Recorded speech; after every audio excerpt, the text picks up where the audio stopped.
lecture. Welcome, you, sir. Thank you. Namo tassa bhagavato arahato samma sambuddhassa. On the pious occasion of International Yoga Day, 9th International Yoga Day, first of all, I wish and congratulate all the yoga Dhamma brothers, especially Dr. R.N. Chaurasia, chairperson of the session, Dr.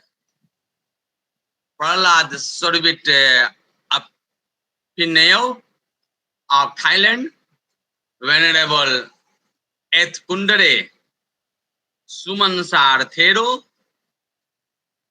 Professor Jayawardene from Sri Lanka, Dr. Gajendra Bhardwaj, coordinator of the seminar and of the session, not seminar, of the session, and others who are present and participating this international webinar organized by the Department of Sanskrit, Marwari College, with joint collaboration of the Department of Sanskrit, Lalit Narayan, Mithila University, Darbhanga, and Department of Sanskrit, Buddhist Department of Sanskrit, Buddhist and Pali University of Sri Lanka. I am very much thankful to Dr. Vikas Singh, who has invited me to share the views on the topic entitled Yoga in Indian Tradition. Most of our viewers, listeners are from Hindi background, so I would like to express my view in our mother tongue, Hindi language. आज योग दिवस है। पूरा देश, संपूर्ण राष्ट्र, पूरा विश्व आज पूरे उत्साह के साथ योग दिवस मना रहा है। आज 21 जून है, 21 June is the longest day of the year. 21 जून पूरे वर्ष का सबसे लंबा दिन होता है। हर प्राणी लंबी आयु चाहता है, लंबा जीवन जीना चाहता है। शायद इसलिए 21 जून को योग दिवस के रूप में स्वीकार किया गया है, ताकि हम लोग दीर्घायु बन सके, लंबे जीवन की पारी खेल सके, लंबा जीवन जी सके। हम लंबा जीवन कैसे जिए, हम दीर्घायु वाला कैसे बने, यही योग सिखाता है। विकास जी ने मुझसे इनॉग्रल सेशन के लिए आग्रह किया था, लेकिन हमारे विश्वविद्यालय में योगासन तथा योग पर संभाषण के कार्यक्रम में अनिवार्य उपस्थिति होने के कारण उद्घाटन सत्र में आपके साथ नहीं जुड़ पाया था। समापन सत्र वैलिडिक्टी सेशन में आपके साथ मुखातिब हूं। आज सुबह 11 बजे से आप लोग इस ऑनलाइन कार्यक्रम में जुड़े हुए हैं। उद्घाटन सत्र में विशिष्ट वक्ताओं को आपने सुना। टेक्निकल सेशन में भी कई विद्वानों के संबोधन को भी योग गंगा में गोता लगाकर आनंद आप लिए होंगे। योग का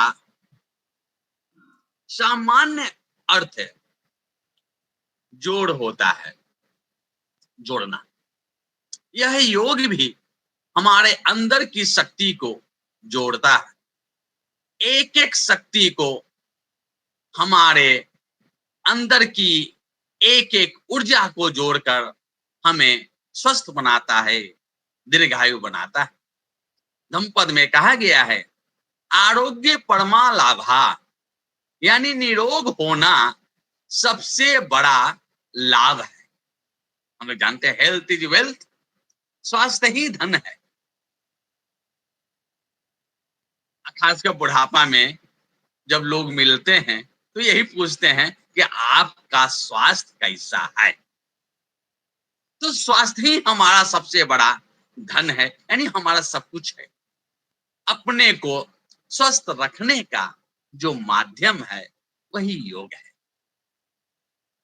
योग के 8 अंग महर्षि पातंजलि ने बतलाए हैं। वे 8 अंग हैं: यम, नियम, आसन, प्राणायाम, प्रत्याहार, धारणा, ध्यान और समाधि। इस पर विशेष चर्चा टेक्निकल सत्र में हुई होगी, ऐसा मैं समझता हूं। इसलिए इस पर विस्तार से ना जाकर केवल संकेत मात्र करके मैं आगे बढ़ूंगा। इन 8 अंगों में से प्रथम जो 2 अंग हैं, यम तथा नियम, इनका संबंध नैतिक गुणों से है, इथिक्स से है। यम के अंतर्गत अहिंसा, सत्य, अस्तेय तथा ब्रह्मचर्य आता है।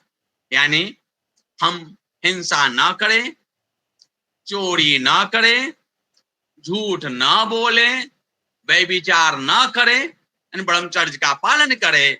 इन नैतिक गुणों का इसमें समावेश है। दूसरा जो अंग है वह है नियम। इसमें शुद्धता, संतोष, तप, स्वाध्याय पर बल दिया गया है। योग के तीसरे तथा चौथे अंग के रूप में आसन तथा प्राणायाम को बतलाया गया है, जो शरीर से संबंधित है। जो शेष 4 अंग हैं, प्रत्याहार, धारणा, ध्यान और समाधि, मन को एकाग्र करने के लिए यह है। चित्त को एकाग्र करने वाले ये अंग हैं। इस तरह योग केवल शारीरिक क्रिया मात्र नहीं है। कठिन से कठिन आसनों का प्रदर्शन करना योग नहीं है। अगर शारीरिक क्रियाओं का प्रदर्शन करना मात्र योग होता, तब सर्कस के जो कलाकार होते हैं वे सबसे बड़े योगी कहलाते हैं। लेकिन ऐसा नहीं है। योग की क्रियाओं में अगर शरीर को सुख न मिलता हो, मन में अस्थिरता न आती हो, तो समझें कि वह योग नहीं है। इसका मतलब है कि योग केवल शारीरिक क्रिया नहीं है। अभी हमने देखा कि अष्टांग योग के 8 अंगों में से मात्र 2 अंग, आसन तथा प्राणायाम ही शरीर से संबंध रखते हैं। इसलिए आसन तथा प्राणायाम वाले योग को योगासन कहा जाता है। अस्त योगासन हो अथवा योग के अन्य अंग हो, सभी एक दूसरे से जुड़े हुए।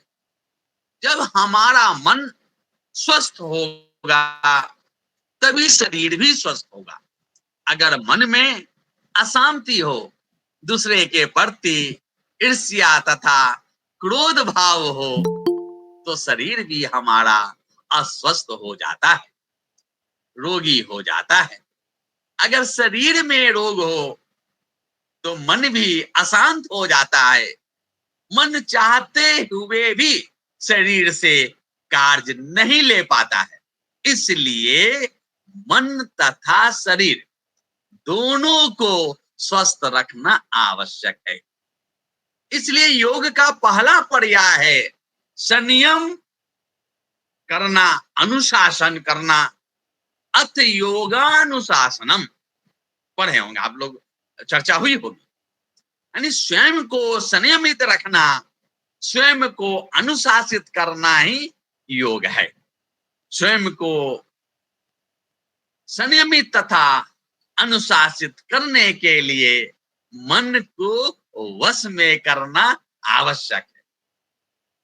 मन को वश में करने के लिए बुद्ध द्वारा बतलाए गए अष्टांगिक मार्ग का पालन हमें करना होगा। समयाभाव है, संभव नहीं है विस्तार करना, केवल गिनती कर लेते हैं। तो अष्टांगिक आप लोग जानते भी होंगे, अष्टांगिक जो मार्ग है यानी सम्यक दृष्टि, सम्यक संकल्प, सम्यक वचन, सम्यक कर्मांत, सम्यक आजीविका, सम्यक व्यायाम, सम्यक स्मृति तथा सम्यक समाधि का अनुपालन ही सम्यक योग। विपश्यना ध्यान भगवान तथागत बुद्ध की अद्भुत खोज है। विपश्यना ध्यान के माध्यम से, उसका नियमित अभ्यास से हमारा मन हमारे वश में हो जाता है। जब हमारा मन हमारे वश में हो जाता है तो हमारी वाणी संयमित हो जाती है, हमारे शारीरिक कर्म भी, जो शरीर से जो कार्य करते हैं वह भी संयमित हो जाते हैं। इस तरह मन, वचन तथा कर्म तीनों का सद संयोग ही योग है। ऐसा संयोग वाला व्यक्ति ही योगिक है या योगी उसे ही हम कह सकते हैं। अंगुत्तर निकाय के योग सूत में सम्यक संबुद्ध कहते हैं, योग सूत है अंगुत्तर निकाय में, लेकिन इसे जो योगा जिस अर्थ में हम लोग प्रयोग करते हैं उस अर्थ में योग नहीं, वहां जोड़ने का जो अर्थ है, और वहां जैसे मनुष्य जो जन्म लेता है वह तो कहें कि बिना राग बिना द्वेष, या कहें बिल्कुल वह पवित्र रहता है, बिल्कुल वह निर्मल रहता है, लेकिन परिवेश के कारण उसमें राग द्वेष धीरे धीरे आने लगते हैं। उसी का जो योग, उस सेंस में उसको लिया गया है, तो उस योग को हटाना है, यहाँ पर विसंयोग करना है। यहाँ जो योग सूत्र में जो भंडगाम वर्ग का है अंगुत्तर निकाय के, उसको जरा हम थोड़ा सा बताएंगे, ज्यादा समय नहीं लेंगे।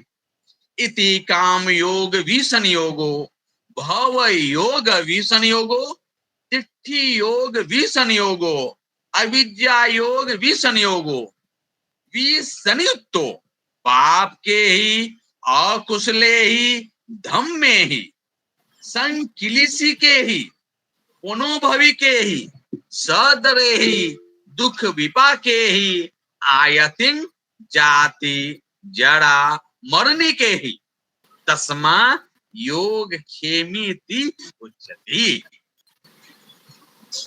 यानी इसको जरा हिंदी में देखते हैं, जिसके अंदर काम योग नहीं है,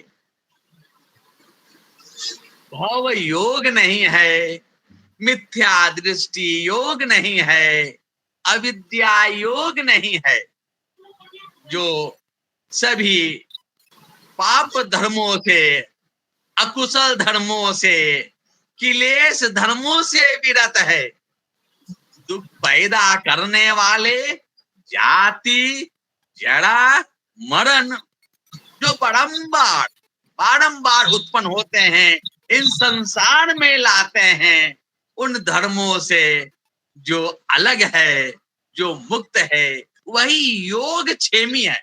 योग क्षेमी मतलब योग खेमी, वही योग क्षेमी है, वही सच्चा योगी है, वही सम्यक योगी है।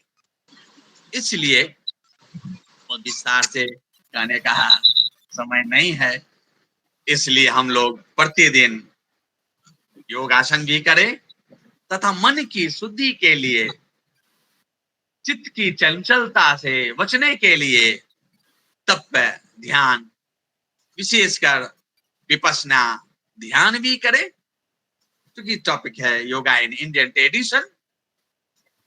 तो हमारा जो स्पेशलाइजेशन है वो पाली बुद्धिज्म है, तो हम पाली जो बुद्धिज्म, जो बुद्ध ने जो कहा है विपश्यना ध्यान, तो विपश्यना ध्यान भी करें, क्योंकि मैंने विपश्यना ध्यान किया है, उसके मेरिट्स को जानता हूं, उसके फल को जानता हूं, उसके जो लाभ है उससे मैं अवगत हूं, इसलिए मैं आप लोगों को भी कहता हूं वह ध्यान करें। विपश्यना ध्यान का केंद्र हमारे देश के लगभग सभी प्रमुख शहरों में यह केंद्र है, विदेशों में तो खैर है ही। यहाँ 10 दिनों का विपश्यना ध्यान का शिविर लगता है, निःशुल्क यह शिविर लगाया जाता है, खाना पीना मुफ्त, रहना भी निःशुल्क। एक बार अवश्य विपश्यना ध्यान करें, अमृत है ये, सच्चा जो अमृत कहते हैं वह अमृत है, उसका पान करें, इसका अवश्य रसास्वादन करें। 9वें अंतर्राष्ट्रीय योग दिवस पर पुनः जितने भी इस गूगल मीट पर लोग जुड़े हुए हैं, आप सभी लोगों को पुनः पुनः बधाई, शुभकामनाएं, मंगल कामनाएं कि आप स्वस्थ रहें, सुखी रहें। भवतु सब मंगलं, रक्षन्तु सब देवता, सब बुद्धानुभावेन, सब धम्मानुभावेन, सब संघानुभावेन सदा स्वस्ति भवन्तु। Thank you very much, sir. You have delivered valuable thoughts about Vipassana Dhyan, Ashtanga Yoga, Manasa Vacha Karmana. How can we use all of them for our physical development, mental development, spiritual development, and social development? You have talked about 8 stages of yogas with moral values.